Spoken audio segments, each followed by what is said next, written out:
La tradition selon laquelle une femme prend le nom de famille de son mari au moment du mariage ne se trouve pas dans la Bible. À l'époque biblique, la plupart des gens n'avaient même pas de nom de famille.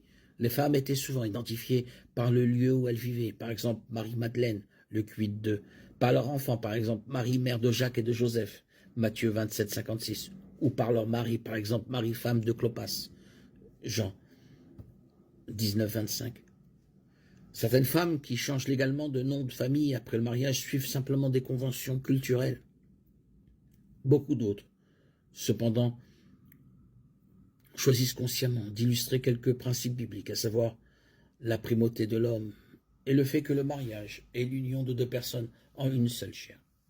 Jésus a enseigné que lorsqu'un homme et une femme sont mariés, ils ne sont plus deux, mais une seule chair. Marc 10:2. Un rituel courant lors des cérémonies de mariage est l'allumage de la bougie d'unité qui illustre Genèse 2:24. L'homme quittera son père et sa mère, s'attachera à sa femme et ils deviendront une seule chair. Le mari, en tant que chef de famille et nourricier de sa femme, partage son nom avec elle plutôt que l'inverse. Éphésiens 5:23. Dans la culture occidentale, il est courant qu'une femme change son nom de famille pour celui de son mari. La grande majorité des femmes mariées en Occident suivent encore cette tradition. Il n'y a rien d'explicitement biblique à faire cela, puisque la Bible ne donne aucun ordre de le faire.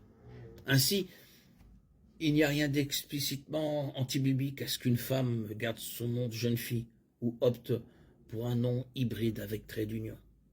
D'autres cultures peuvent avoir des traditions différentes concernant le changement ou le maintien du nom de famille d'une femme après le mariage.